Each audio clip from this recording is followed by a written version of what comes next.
Are men trash? Oh, cis, heterosexual men, absolutely, especially white men. What rights do you think that men have that women don't today? A woman can still walk a street and not feel protected versus a man can. Women are probably like underrepresented. Like it started off with great intent, but you have people who abuse the system. A hatred of masculine energy. It's like anti-men. Today I'm out here and I'm asking, is feminism still relevant in today's society? Yeah, absolutely. If anything, it's more relevant now than it ever was. Yeah, I would say feminism's still relevant today. You know, we built this country, men, but women at the same time got to supply more men, right? With no women, the world doesn't go round. If you look at like domestic abuse, for instance, we know that it happens to people of all genders, but it seems to be like disproportionately like affecting women. Is feminism still relevant in today's society? Yeah, I definitely think it is. They put up a lot of bullshit. They pull up with sexual harassment. They put up with a whole lot of bullshit that us men just don't have to deal with. Of course it's relevant. Throughout history, women have been discriminated against. It is, but I think it's changed a lot. Feminism started out as women's rights, and now it has skewed into something entirely different than what it was. Are we going too far? Did we do this and all the rest of that instead of being angry? Now it's morphed into something that's more preaching like a superiority over men kind of stance. Like I work with some people who would consider themselves heavy feminists and they are constantly dogging on men and they openly say, I hate men. I would say that as long as men are alive, feminism is always going to be relevant Why? because men. It's like today we're more polarized than ever before. And if men and women can't get along, it can only hurt society. There are some radical feminists who generally hate men. They consider us a hate group. The patriarchy. But in today's lack of nuance, is it considered sexist to even question the topic? And if I had to be honest with myself, could I do it without my own bias? I guess we gon' see.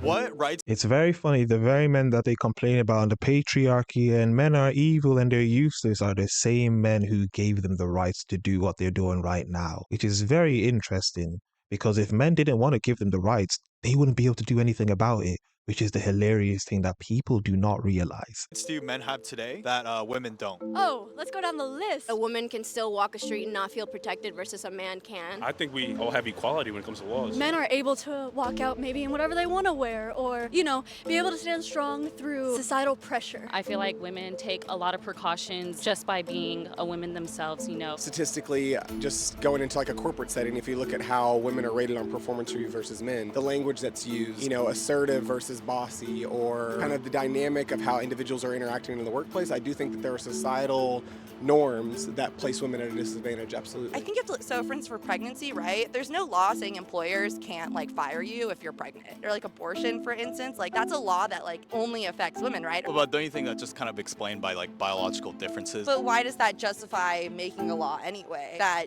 literally discriminates women? And so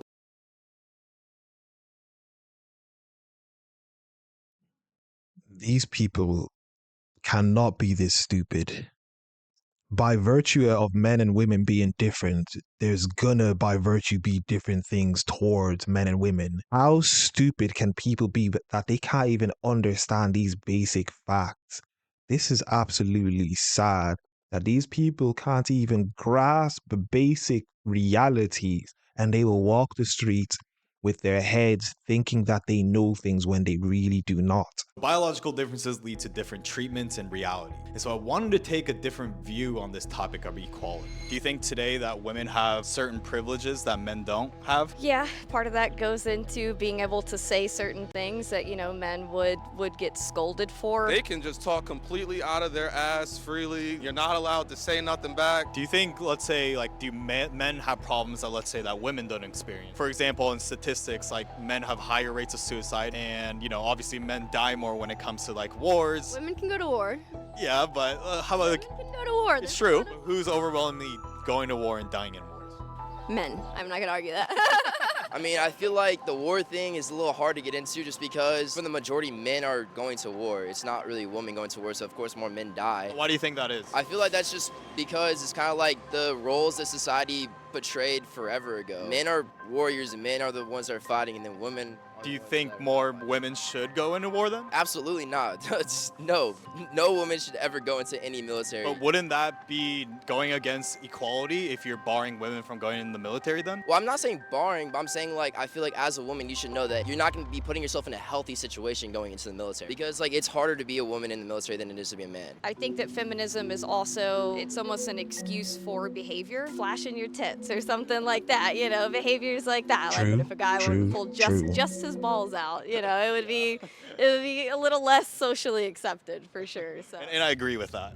Yeah. Do you think in this sense that men have less privilege today than women? Privilege is all kind of like how you look at it, what you're looking for. I think I'm pretty privileged. A lot of black people probably don't say they're privileged, so that's kind of how I look at it. Before we get back into the video, I need all of you to turn on your post notifications so that you get notified when one of my videos come out. Subscribe to the YouTube channel, like the video if you enjoyed the video, comment down below. I'll try and reply to as many comments as possible, and follow me on Instagram and Twitter at YinkaThatGuy. Let's get back into the video. We need to just stop looking and thinking everybody got greener grass and kind of just accept the fact we're not in a third world country, you know, with Russia invading us or some bullshit, you know what I mean? Like, life ain't that bad. It's 78 and sunny out. Chill the fuck out. And you're high as shit right now, aren't you? I'm cooked. Thank you. Now, I don't know what to exactly make of what I'm about to explain to you next, but it may explain what's happening with society today. An experiment called Universe 25 created a mice paradise with an abundance of food and water. The aim was to study behavior over a time period in an attempt to explain human societies. And it was all good, but after 315 days, something unexpected happened. The population reached 600 and a hierarchy was formed with larger rodents starting to attack and cause male rodents to collapse psychologically. Under those conditions, social behavior broke down. This led to a new class of males called beautiful males who only care for food and sleep, and isolated aggressive females who didn't want to reproduce. And eventually, the society collapsed because of the lack of reproduction and lack of care for their young. And the scary part is that after repeating this experiment 25 times, the same results were observed over and over again. A viral Facebook post drew parallels to today's society with weak feminized men with no protection instincts and overly aggressive females with no maternal instincts. This is just anecdotal evidence, but I've always said this, and a lot of people who are watching this will also see the same thing I'm seeing, but feminism has truly wreaked havoc on the society that we're in, where you have overly feminized men, as he said, and overly masculine women. And usually the people who are really feminized are the people who are liberals, and you can see it. They have no protective instinct in them. I've seen them with the Just Stop Oil and other things such as this as well, where they can't even defend the very thing that they're advocating for, because when it comes down to it, and when it comes down to violence, they are not the type of people who do ever defend it. They're just all about your words, and they use the system to do their bidding is really what it is. Need to kill all men.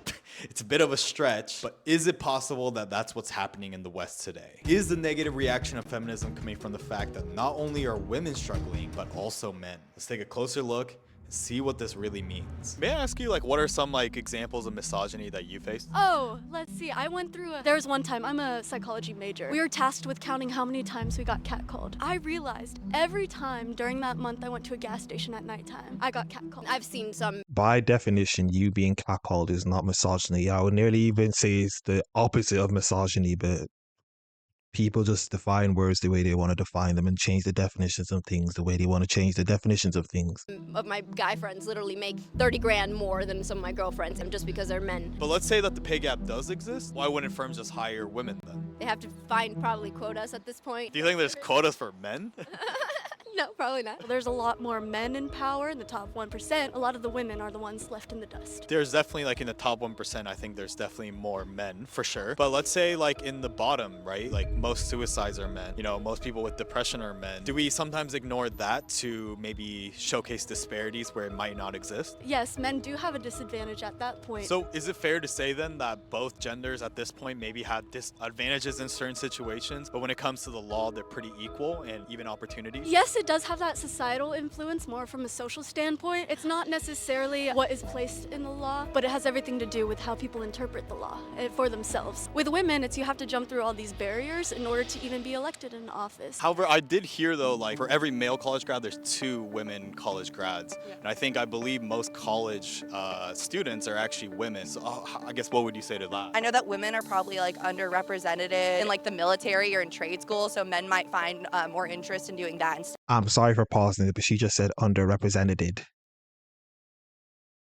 That's all I'm going to say. Let's continue. Instead of like getting a bachelor's. So like that's like a whole career path that like women really aren't being encouraged to do as much. I mean, I guess, would you say that there's probably different interests in general between the genders? Now there's like much more of a push to get women into STEM, so there's like more of that. But when I was younger, there wasn't really that going on. So it does raise the question, does feminism account for the advancements made, or will they have happened regardless? And if so, is feminism more important than ever to preserve progress and also to prevent regression towards inequality? Yeah, absolutely. I think it should remain. Originally, it's not a toxic thing. Again, what modern society has morphed it into, especially, things like social media, it has turned it into more of a superiority kind of cloak than it is actually pushing equal rights. So it did make me think, are we at a point now where there's actually male inequality in the West? And in a video titled exactly that seems to be the case. My latest book is Of Boys and Men, Why the Modern Male is Struggling and What to Do About it. But is he just one of those red pill, misogynistic, cisgendered anti-feminists? And what he found through his research is that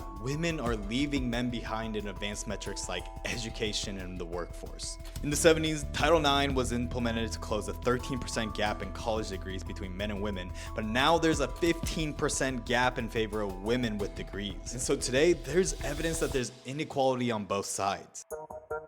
And as feminism has pushed more representation for women in STEM, we're not seeing similar efforts for men in female-dominated professions like HEAL or health, education, administration, and literacy. And with blue-collar jobs disappearing, men need jobs. And the thing is, there's availability. For every one STEM job, there's 3 HEAL jobs, but currently only 26 of those positions are filled by men, whereas 27% of STEM positions are filled by women. And so the more controversial a topic, the more we need to look at the nuance. But today, are we even able to, or even want a discussion in the first place? Are men trash? Cis, heterosexual men, absolutely, especially white men. Weren't you just talking about equality?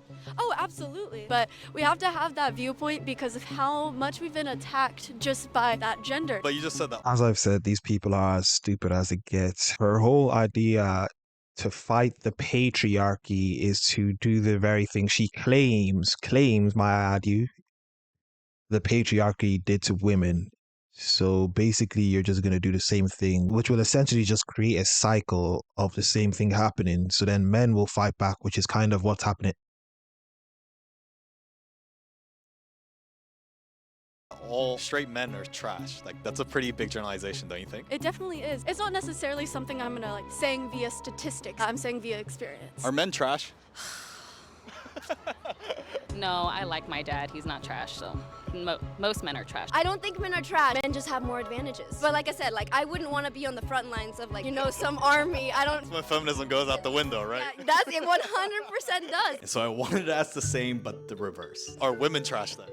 No, I don't think anyone's trash. I like people. I think that there are some people that have had really bad hands, but in general, I would like to think that most people are good. What would happen if we said that women are trash? I say it. Yeah? Yeah, I think they're trash too. I thought you were a feminist.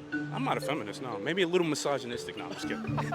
But all kidding aside, in order to have a discussion, there needs to be mutual respect. And if equality truly is the goal, do they mean that in all aspects? Why do you think women are allowed to say that men are trash, but men can't say that women are trash? Because, just based off of history, men have been the dominant sex. Not even really 100 years ago, women were more of an obtained piece of property. Sometimes women are trash, but I think more men than women for sure. It's one of the many double standards. That's because of what feminism has turned into. It's no longer about the equality of men and women. It is more the differences between men and women. And in recent times, that history of inequality has been exposed in no other place than Hollywood. With Hollywood's sex abuse scandal growing by the day, MeToo movement. Me too. The MeToo movement in 2017 raised awareness to numerous stories of sexual abuse of women in the workplace. And not only was the movement successful in exposing individuals like Harvey Weinstein, it even had an impact on public policy through the passage of laws to prevent harassment in the workplace. But like anything, the pendulum swings both ways. And despite its success, the Me Too movement promoted extreme slogans such as "Believe all women," and along with it created a climate of fear where innocent men were unfairly accused and reputations destroyed. Did Johnny brutalize you? Stop. Amber? And the most notable was the Johnny Depp Amber Heard case, where Heard wrote an op-ed alleging that she was a victim of abuse. And it wasn't until 4 years after getting canceled from everything when Depp won the defamation trial for the false allegations. Do you think that in a certain way Me Too movement also went too far? It's started off with great intent and it's designed to have great intent, but you have people who abuse the system and people who take advantage of it and they see a payday or a time for fame, and it ruins it for the real people out here who are actually victims. MeToo is for true survivors. It's a clusterfuck of bullshit. And it's the unfortunate reality that any overcorrection swings back just as strongly in the opposite direction. And so is this what's happening in modern feminism in the West today? And if so, how can we correct this overcorrection before it's too late? The best way that I could learn from you is by sitting down and listening to you and really trying to understand, seeking to understand where you come from and learning from that dynamic and that dialogue. I say conversations like this, right? Absolutely. I think that we need to get rid of terms like feminism. Feminism is more of like a suppression of masculine energy, essentially. Getting rid of that sense of like dominance of one over the other would be the better society to exist in. Because if negative attention wasn't enough, it's now becoming harder to be a feminist, even if you're a feminist.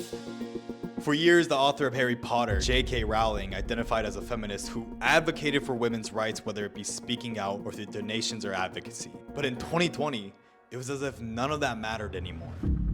After expressing concern on Twitter what constitutes a woman, she was berated by activists as misogynistic and most notably a TERF. Yeah, because this is what the liberals do. If you don't agree with one bit of what they advocate for, they will cancel you and they will get you to bend the knee. That is what they do. And I'll just go to say this, feminism has always been a stupid and devilish ideology, which most women at the time didn't even want to engage in, but because men are really benevolent, they gave them that rite of passage and gave them the right to do things that men now can do as well. TERF stands for Trans Exclusionary Radical Feminist and is an acronym used by trans activists to describe someone as transphobic for believing that gender is based on biological sex. Due to this, Rowling has faced strong criticism to a point where it has impacted her legacy. The new video game Hogwarts Legacy is labeled so controversial to a point where Twitch streamers are refusing to play it for fear of being called transphobic. And similarly, it's this extremism masked as inclusion that's dividing the feminist movement from within and confusing the original message of equality for all. Would you say you're a feminist yourself? Absolutely. I wouldn't say I'm not a feminist. I just think that like the word feminism needs to be redefined. What should it be called? I don't know. Seeking truth and justice and equality. I don't know. The men are trash group? No, men are not trash. And so if women are hesitating to identify with the movement, it's likely due to the impact of the extreme. Because if equality is achieved through bringing others down, it's creating issues where none exist, perpetuating double standards. But with that said, feminism is needed. While true equality may be difficult to achieve and some may not actually desire it, nothing significant ever came about through indifference. The pendulum is ever swinging, and we need individuals who push for progress and serve as a check to maintain balance. But today, how can we even navigate differences if we can't even question the nuance? I guess it's up to me to lead the way, and it all starts with exploring the unfamiliar. I'm gonna go ahead and disagree with the last part of what he said, that feminism is needed. No, it's not. By virtue of men and women being different, that tells us that we are not equal. As much as we want to equalize things, that's just not possible. Even amongst men themselves, there's no equality, and amongst women themselves, there's no equality. We can never be equal, and that's just a fact of reality. You work hard for what you can get in life. Some people can work as much as possible, and they'll never get the things that another person worked for because of the fact that they're both not equal. Anyway, that was another video, another reaction. As I usually say, if you guys enjoyed the video, like the video as much as possible, comment down below, subscribe to the YouTube channel, follow me on Instagram and Twitter at YinkaThatGuy, and I am out.